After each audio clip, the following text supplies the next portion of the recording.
C'est parti pour un nouveau numéro de votre magazine Tyrannus, qui est ce cadre d'échange et de partage autour de la parole de Dieu. Comme vous le savez, nous sommes ces magazines qui amènent la parole de Dieu jusque chez vous.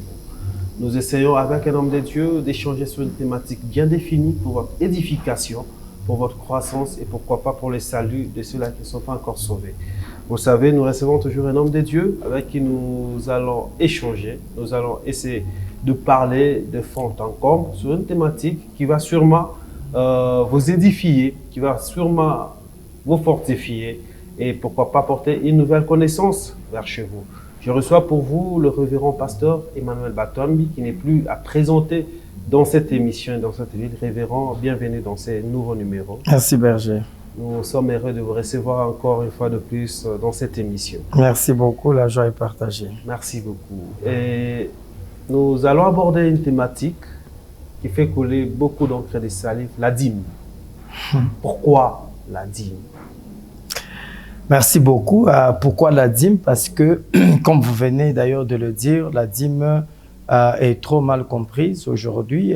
Il y a des gens qui parlent de l'ancienne alliance et ceux qui parlent de la nouvelle alliance. Selon ceux-là qui ne veulent pas donner la dîme, ils disent que la dîme reste dans l'ancienne alliance parce que ça fait partie de la loi et que dans la nouvelle alliance, Christ a aboli la loi ou Christ a mis fin à la loi et que la dîme ne devait plus être donnée.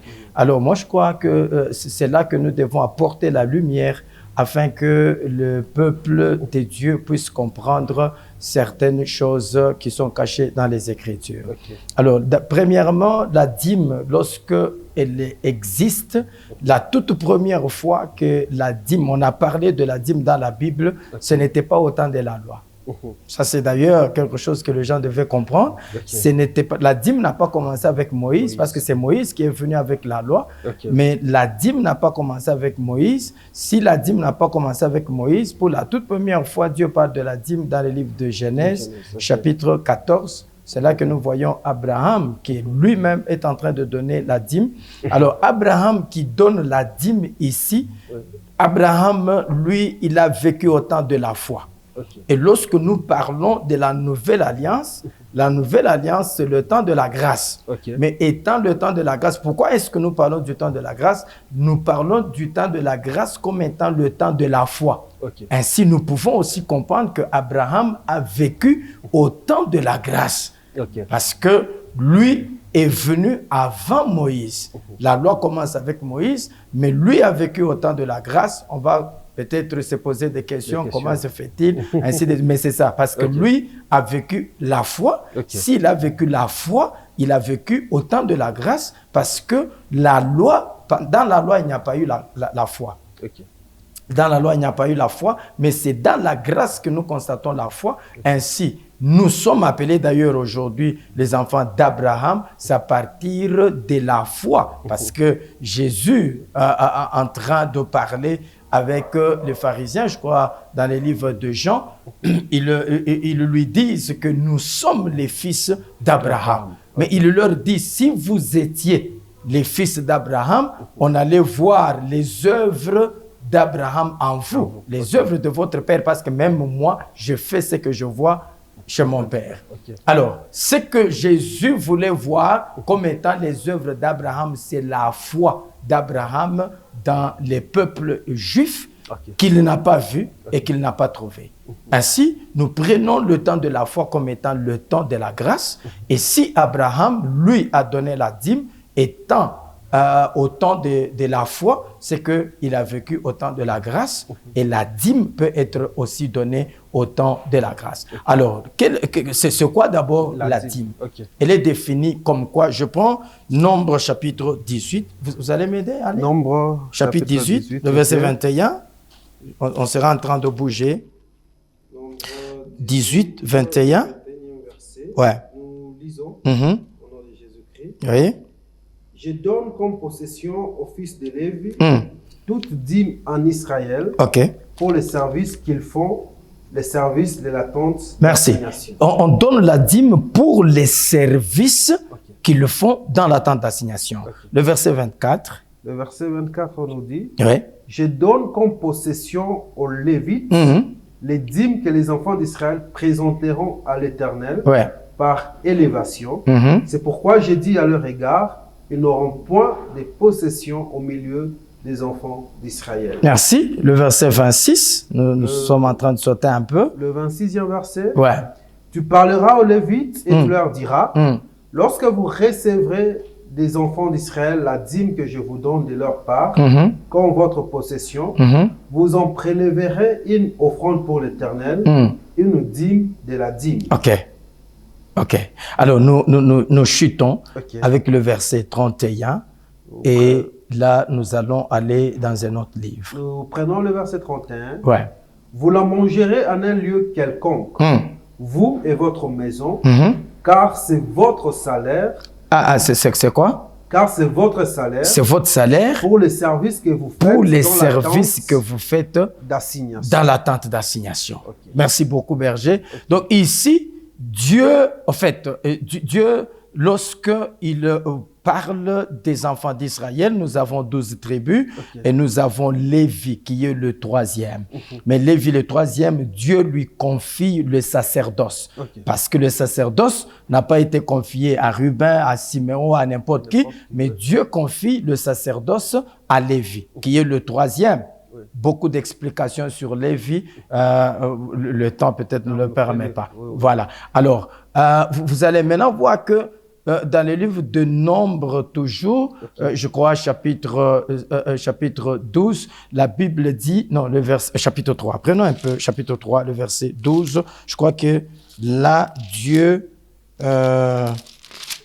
est-ce que... Nombre chapitre 3. Oui, verset 12, je pense. 12e verset. Ouais. Voici, je pris les Lévites du milieu des enfants d'Israël à la place de tout le premier-né, OK. des premiers-nés des enfants d'Israël, et les Lévites m'appartiendront. Vous voyez? Donc ici, Dieu prend maintenant les Lévites comme étant les premiers-nés. Ok. C'est que il les prend comme étant sa possession à lui. Ok. Alors, Israël maintenant devait avoir les héritages. Chaque tribu devait avoir son héritage. Lorsqu'on a partagé, c'est que Canaan devait être partagé entre les enfants d'Israël et chaque tribu devait avoir sa portion. Mais Dieu dit aux Lévites que vous n'avez pas droit à l'héritage. Ok. Vous ne toucherez pas l'héritage parce que moi, votre Dieu, je suis votre possession, je suis votre héritage. Automatiquement, Dieu devient l'héritage du peuple, en fait, des Lévites qui ne devaient pas posséder l'héritage avec les autres tribus en Israël. C'est ainsi maintenant que eux, Dieu devient leur possession, mais Dieu recommande que la dîme lui soit donnée à lui. C'est que la dîme appartient à l'Éternel. Je crois que Lévitique chapitre 27 ne nous contredit pas. Lévitique 27, le verset 30. 27, 30. Ouais. Nous lisons Lévitique 27, 30. Mm. Toute dîme de la terre, soit des récoltes de la terre, OK. soit du fruit des arbres, appartient à l'Éternel. Merci. C'est quoi? C'est une chose C'est une chose consacrée à à l'Éternel. Donc ici, la dîme est une chose consacrée à l'Éternel. La dîme appartient à l'Éternel. C'est que il y a personne qui possède la dîme, mais c'est le bien de Dieu, c'est l'appartenance, c'est la possession de Dieu. Maintenant, lorsque Dieu demande aux Lévites de ne pas toucher à l'héritage, il leur dit, OK, comme moi je suis votre possession, je suis votre héritage, je suis votre part, c'est que je vous donnerai maintenant la part qui me revient dans les enfants d'Israël. C'est que c'est la dîme. On doit normalement amener la dîme à l'Éternel, mais c'est l'Éternel qui donne cette dîme aux Lévites.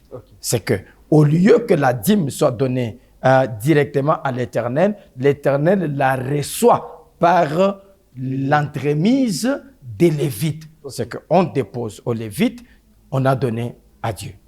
Maintenant, pourquoi est-ce qu'on dépose aux Lévites, aux Lévites plutôt, on donne aux Lévites parce que c'est ça que Dieu leur donne comme étant le salaire. Ils sont en train de travailler et ils doivent avoir leur salaire et Dieu et leur salaire. C'est pourquoi Dieu leur donne la dîme comme étant les salaires. Ainsi, nous allons maintenant dans la nouvelle alliance. Est-ce que dans la nouvelle alliance, on a parlé de la dîme? Oui. On a parlé de la dîme. Premièrement, Jésus dit, vous donnez, vous observez des choses qui nous sont, vous donnez la dîme, mais il y a deux choses qui sont aussi importantes que vous n'observez pas. Il n'a pas dit ne donnez pas. Et puis, dans la nouvelle alliance toujours, est-ce qu'on a parlé de la dîme? Oui, on parle de la dîme, mais le problème des gens, c'est qu'ils veulent voir le terme dîme apparaître. Vous voyez? Mais prenons 1 Timothée, chapitre 5, le verset 18. 1 Timothée. Chapitre 5, le verset 18. On peut commencer au verset 17, peut-être pour une meilleure compréhension. À partir du 17e verset. Ouais. Que les anciens qui dirigent bien soient jugés dignes d'un double honneur. Très bien. Surtout ceux qui travaillent à la prédication. Surtout ceux-là qui travaillent à la prédication. Parce que quand on parle de l'ancien, on voit les pasteurs. C'est ça que vous appelez aujourd'hui bishop. Hein? Les gens aiment qu'on les appelle bishop, alors que bishop, là, c'est un ancien, c'est un pasteur. Okay. Merci beaucoup, oui. Surtout ceux qui travaillent à la prédication et à l'enseignement. OK. Car l'Écriture dit, tu ne mensureras pas point le bœuf quand il foule les grains. Mais qui dit ça? Tu ne muselleras point les bœufs quand il foule le grain. Celui-ci qui parle, c'est l'apôtre Paul. Mais il n'y a pas qu'ici qu'il parle, parce que l'apôtre Paul n'a pas prêché 1 Corinthiens ou Actes des apôtres. Non, apôtre Paul a prêché la loi. Oui, il a prêché la loi. C'est ainsi que cette écriture, la même écriture, vous la trouvez, terminons là, et puis nous allons la chercher encore quelque part. Et l'ouvrier mérite son salaire. L'ouvrier mérite son salaire. Vous voyez? L'ouvrier mérite son salaire. Maintenant, nous allons à 1 Corinthiens chapitre 9, le verset 9. 1 Corinthiens 9, 9. Ouais. Car il est écrit dans la loi de Moïse, tu ne muselleras vous voyez, pas. maintenant il explique bien. Il est écrit dans la loi de Moïse. C'est que ce n'est pas l'écriture de l'apôtre Paul. Il l'a puisé de Moïse. Mais nous sommes dans la nouvelle alliance parce que là, Jésus est déjà mort. Il est ressuscité. Il a envoyé les apôtres prêcher la bonne nouvelle du royaume. Mais maintenant, il dit, la loi dit, tu ne muselleras point les bœufs quand ils foulent le grain. Pourquoi? Dieu se met-il en peine de bœuf ou parle-t-il uniquement à cause de nous? Oui, c'est à cause de nous qu'il a été écrit que celui qui laboure doit labourer avec espérance et celui qui foule le grain, fouler avec l'espérance d'y avoir part. D'y avoir part, hein? Oui. OK. Si nous avons semé... j'aime ça. Ça, c'est le verset 11. Le verset 11 dit, si nous avons semé parmi vous les biens spirituels, et c'est une grosse erreur. Si nous moissonnons vos biens temporels. C'est que ici, il y a la semaille et la moisson. On sème les spirituels pour moissonner les physiques, le matériel ou les temporels. Ça signifie que la semaille ici, c'est un travail fait. La moisson, c'est un salaire. Ouais. Mais maintenant, lui, l'apôtre Paul, cette loi, il l'a eue de Moïse. Et quand il parle du bœuf, parce que les bœufs, ici, dans les Écritures, signifient un serviteur. Ouais. Les bœufs comme serviteur, c'est que quand il travaille, il a son salaire. Et j'aime beaucoup parce que la Bible dit, celui qui mérite la mort ne peut pas être condamné sur la déposition d'un seul témoin. Mais on doit avoir 2 ou 3 témoins. Et vous allez comprendre que ici, c'est l'apôtre Paul qui dit, l'ouvrier mérite son salaire. Mais il ne prend pas non plus ça directement de Moïse, mais il prend ça de Jésus Parce que quand Jésus envoie les disciples, il leur dit aussi, dans la maison où on va vous recevoir, si on vous donne à manger, prenez manger, parce que l'ouvrier mérite son salaire. Donc ici, Jésus parle du salaire qui est le revenu de l'ouvrier qui travaille ou qui est au service divin. Mais tout ça, même Jésus puise de Moïse parce que les salaires ici, c'est déjà la dîme qui doit être donnée. C'est que Dieu parle de la dîme comme étant le salaire. Et puis, Jésus vient, il parle de l'ouvrier qui mérite son salaire. L'apôtre Paul vient, il parle de l'ouvrier qui mérite son salaire. Et puis, il dit, lorsque nous sémons les biens spirituels, nous moissonnons parce que toute moisson, c'est un salaire. C'est un revenu, c'est une récompense. C'est ainsi que ceux-là qui pensent que dans la nouvelle alliance, on ne parle pas de la dîme, ils se trompent. Ici, on parle de la dîme, mais sous forme du salaire, parce que Dieu lui-même, dans l'ancienne alliance, dans les livres de Nombres, chapitre 18, le verset 31, il a défini la dîme comme étant les salaires. Révérend, à vous suivre, vous avez plus martelé sur les Lévites. Il y a certaines opinions qui pensent que, quand on parlait des Lévites, il y a les souverains sacrificateurs, il y a les sacrificateurs. La dîme, on la donne aux Lévites ou aux sacrificateurs? La dîme est donnée, merci beaucoup pour la question. Merci pour la question. La dîme, normalement, elle est donnée, en fait, aux sacrificateurs. Parce que ce sont eux qui sont en train de travailler. Et vous allez comprendre aussi que lorsque nous analysons les Écritures, nous devons comprendre que tout sacrificateur est un lévite, mais tout lévite n'est pas sacrificateur. Et lorsque nous disons que tout lévite n'est pas sacrificateur, ça signifie que je peux être lévite, mais je suis l'aide du sacrificateur. Je suis l'auxiliaire du sacrificateur. Voilà. Alors, c'est pour cette raison, vous allez voir que même dans les livres des Actes des Apôtres, lorsqu'on apportait les biens, on les apportait aux pieds des apôtres. On ne les apportait pas n'importe où, mais c'était aux pieds des apôtres. Révérend, parlons de la dîme. On la prélève sur le don, sur les salaires, sur tout revenu. Très belle question.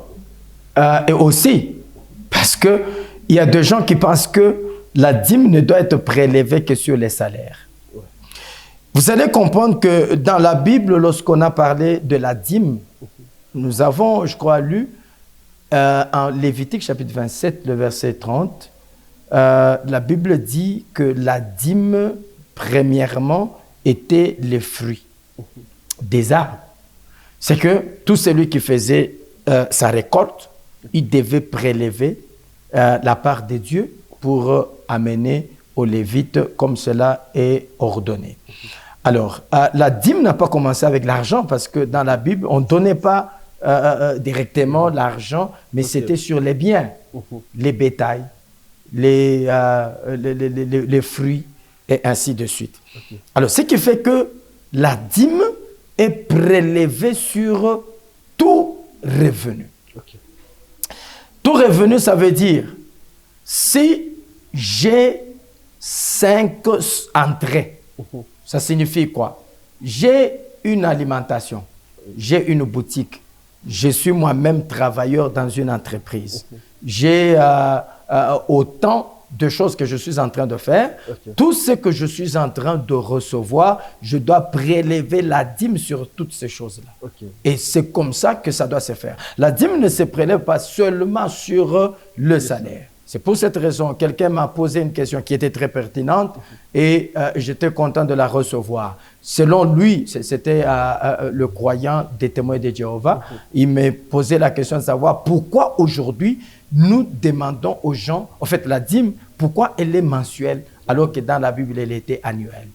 En fait, la réponse était, la dîme était annuelle parce que on tenait compte de ce qu'on recevait des arbres et des bétails. Ok. C'est difficile qu'un arbre soit en train de produire 3-4 fois dans une année. C'est que quand aujourd'hui c'est la saison des mangues, dès que cette saison finit, on aura encore les mangues l'année prochaine, à la même époque, et ça s'est fait comme ça. Okay. Mais aujourd'hui, nous avons des gens qui travaillent, qui ont des salaires mensuels, qui touchent même parfois, ils ont des entrées journalières. Okay. Ça signifie que toutes les fois que j'ai un revenu, sur ces revenus-là, je dois prélever la dîme et donner, et non pas me dire, voilà, j'ai la boucherie, j'ai la pharmacie, j'ai l'alimentation, j'ai une boutique, tout ça, c'est à moi, mais quand, en dehors de tout ce que je fais, je suis travailleur quelque part, j'ai un salaire de $1000, c'est là que je vais prélever $100 pour donner à Dieu et le reste, Dieu n'y est pas. Si je suis fidèle à Dieu et je sais que tout ce que j'ai, c'est Dieu qui me le donne, je préleverai la dîme sur tout revenu pour l'Éternel. Révérend, il nous reste que quelques poussières de secondes pour finir cette émission déjà. Wow. Peut-être d'une manière kangourou, vous me donnez l'argent. Vous donnez à quelqu'un de l'argent. Okay. Est-ce que cette personne doit prélever la dîme dans ces dons-là? Mais c'est un don. Vous avez reçu. Et la Bible dit, qu'as-tu que tu n'aies reçu de Dieu? Okay. Ça signifie que la Bible dit le cœur de l'homme est mauvais. Si le cœur de l'homme est mauvais, il n'est pas disposé à donner. Okay. C'est que si quelqu'un donne, Dieu l'a touché. Quelqu'un qui vole au travail, il détourne. Ouais. Dans cet argent de détournement, ouais. il peut payer la dîme. Il peut payer la dîme. D'ailleurs, je le dis tête haute, je ne crains pas. Je ne crains pas. S'il a volé et qu'il pense que dans son vol, il peut donner la dîme, tout ce que Dieu a refusé comme dîme à amener dans le temple, c'est la dîme des prostituées. Okay. Mais en dehors de la dîme des prostituées, il n'y a pas un verset qui interdit la dîme d'un voleur. Donc, les détournements, l'Église soutient ça. L'Église ne soutient pas les détournements. Celui qui donne la dîme, il ne vient pas dire voilà cette dîme ici. C'est comme aussi une prostituée, elle peut aller se prostituer, elle amène la dîme, l'Église ne saura pas que c'est l'argent de la prostitution. Bien sûr, l'Église ne sait pas, mais au moins la prostituée est informée qu'elle ne peut pas amener sa dîme. En tout cas, le sujet reste en suspens. Les techniciens nous demandent d'arrêter. Nous revenons la semaine prochaine pour la continuité de ce sujet. Je serai ravi. Beaucoup de questions restent en suspens. Wow. Je serai ravi. D'accord. Merci en tout cas pour votre hospitalité et votre application pour cette émission. Nous vous disons en tout cas merci. C'est moi qui vous remercie. Merci aussi à vous de partout dans le monde que vous avez suivi. Nous fixons rendez-vous très prochainement, cette fois-là avec la continuité de ce sujet, la dîme. Et chacun va trouver sa part. Que Dieu vous bénisse et Shalom Chef.